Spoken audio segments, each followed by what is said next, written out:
안녕하세요. 제로하우스의 친환경 건축 자재와 화학 기술에 대해서 발표할 3208 김예찬입니다.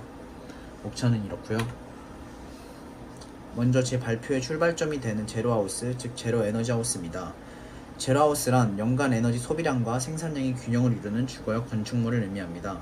이 말은 즉 우리가 1년 동안 집안에서 냉난방, 조명, 가전제품 등을 통해서 사용하는 에너지를 집 자체가 스스로 생산해서 충당할 수 있다는 것을 말합니다.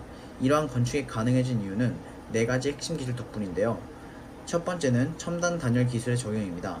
고성능 단열재나 삼중창호, 고기밀 시공 등을 통해 외부로 새어나가는 에너지를 막고 내부 온도를 최대한 유지하도록 설계되었습니다. 둘째는 에너지 소비의 최소화입니다. 에너지 효율이 높은 기기와 설비를 사용하고 불필요한 에너지 낭비를 줄일 수 있습니다. 세 번째는 신재생 에너지 통합입니다. 대표적으로 태양광 발전 시스템이나 지열 냉난방, 열회성 환기장치 등을 설치해 집 자체가 에너지를 직접 생산합니다. 마지막으로 제로하우스는 단순히 기술을 넘어서 지속가능한 건축의 대표 모델로 평가받고 있습니다. 이는 온실가스의 배출을 줄이고 에너지 자립률을 높이며 동시에 쾌적한 실내 환경을 유지할 수 있는 미래형 주거 방식으로 주목받고 있습니다. 다시 말해 제로하우스는 에너지를 절약하고 에너지를 만들며 환경도 보호하는 주택입니다. 주제 선정 이유입니다. 화학주 수업 시간에 선생님께서 제로하우스는 건축학과를 희망하는 학생들에게 좋을 것 같다고 하셨는데요. 수업 시간에 그 말씀을 듣자마자 제로하우스에 있는 페이지에 있는 책을 펴서 읽어봤는데 관련성이 어느 정도 있는 것 같으나 정확하게 어떤 화학적 원리가 들어갔는지 궁금해서 집 가서 인터넷으로 한번 찾아봤는데 저희가 수업 시간에 배운 고분자 화학식이나 또는 엔탈피 반응이 이 첨단 기술의 근간이 됨을 깨달아서 이걸 통해서 건축과 같은 실생활에 사용할 수 있겠구나 해서 이 미치는 영향을 직접 탐구해보고 싶었습니다. 다음으로 친환경 건축자재 탐구입니다. 여기서는 선생님께서 말씀하신 과학적 원리랑 탐구 내용을 함께 말씀드리도록 하겠습니다. 첫 번째로 고성능 단열재입니다. 일단 단열재보다 열 전도율이 매우 낮아서 건물 내부와 외부 간의 열 이동을 효과적으로 차단할 수 있습니다. 대표적으로 폴리우레탄 폼과 진공 단열재가 있습니다. 폴리우레탄은 고분자 사슬 구조로 되어 있어서 분자 간 인력이 강하며 내부에 미세 기포 구조를 형성해서 열의 전도와 대류를 억제할 수 있습니다. 반면 진공 단열재는 내부 공기를 제거한 진공 상태로 만들어 열 전달 매체 자체를 없애서 열 전도율을 극도로 낮출 수 있습니다. 결과적으로 이 자재들은 실내 온도 유지에 탁월하며 냉난방 에너지 사용을 크게 줄여서 제로 에너지 실현에 기여할 수 있습니다. 두 번째는 상변화 물질, 즉 PCM입니다. 이 물질은 고체에서 액체로 또는 액체에서 고체로 변할 때 잠열, 즉 잠재적 열을 활용해서 실내 온도를 조절합니다. 예를 들어 PCM이 고체에서 액체로 녹을 때 외부 열 에너지를 흡수하지만 온도는 변하지 않습니다. 이 흡수된 열이 바로 엔탈피 증가에 해당하며 연력학적으로 매우 중요한 현상입니다.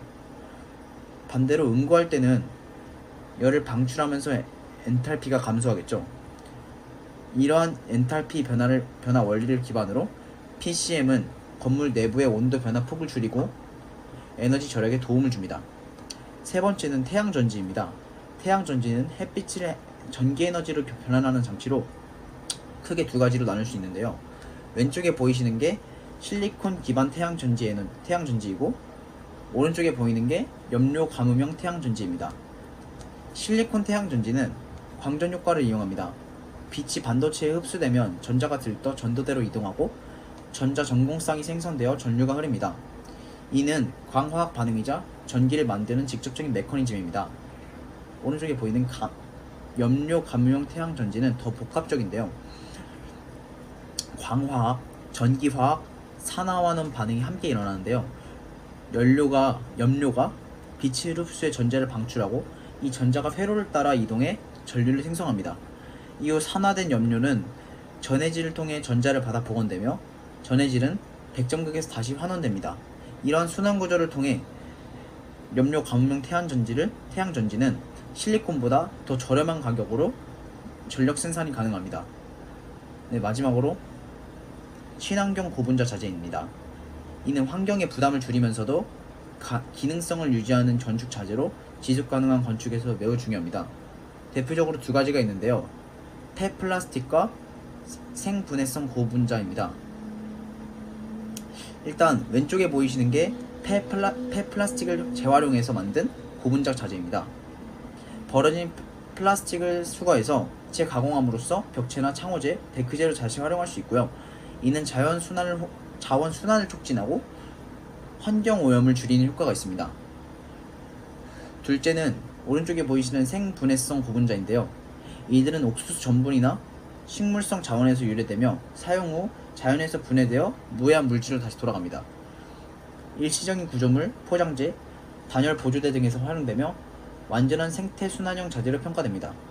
이처럼 제로하우스는 단순히 기술의 조합이 아니라 과학적 원리와 친환경 소재 정교한 통합을 통해 실현됩니다. 우리가 앞으로 살게 될 집은 더 이상 에너지를 소비하는 공간이 아니라 에너지를 절약하고 생산하며 환경까지 고려하는 스마트한 공간이 되어가고 있습니다.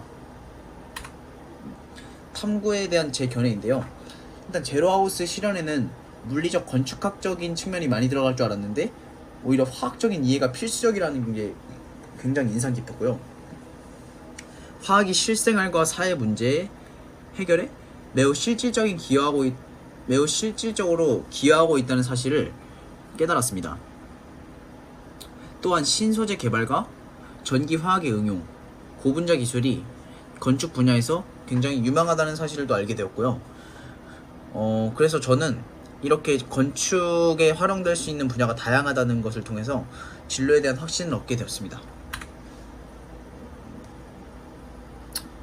탐구를 하면서 이번에 느꼈던 점은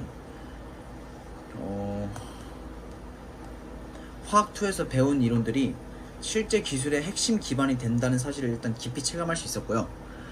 예를 들어서 연력화학에서 배운 원리는 단열재나 상변화 물질의 개발에 직접 적용되었고, 산화하는 반응은 염료 가무용 태양전지와 같은 친환경 시스템에서 핵심적으로 활용되고 있었습니다. 또한 고분자 화학의 구조나 특성은 단열재, 창호재, 그리고 생분해성 자재 같은 친환경 건축 자재에 다양하게 응용되며, 이러한 기술들은 모두 지속가능한 건축을 실현하는 데 결정적인 역할을 하고 있었습니다. 이번 탐구를 통해서 저는 단순한 교과 이론이 아니라 실생활 문제와 밀접하게 연관된 화학의 힘을 실감했습니다. 또한 지속가능한 미래를 위한 노력을 해야겠다라는 생각도 들었는데요.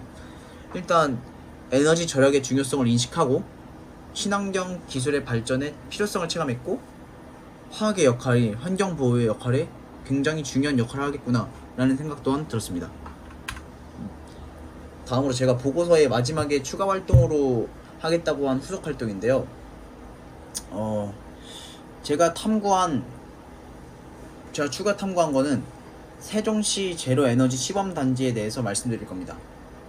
이 단지는 국토교통부가 주도한 대표적인 실증 프로젝트로 세종특별자치시에 위치하고 있습니다. 특히 인상 깊었던 점은 단순히 기술을 적용하는 데 그치지 않고 공동주택이라는 생활형 공간에 실질적인 GEB 기술을 융합했다는 점이었습니다.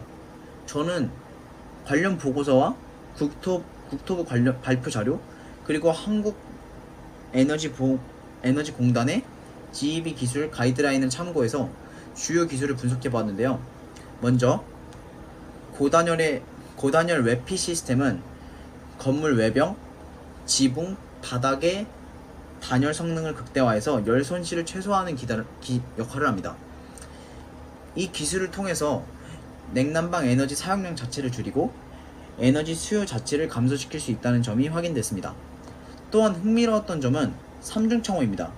보통 일반 주택에서는 2중 창호가 사용되는데 세종시 단지에서는 열 전달을 최소화하는 로이 3중 유리가 사용돼 기밀성과 단열성이 크게 향상되었다는 점이 놀라웠습니다. 세 번째는 태양광 발전 시스템입니다. 이 시스템을 통해 생산된 전력이 건물 내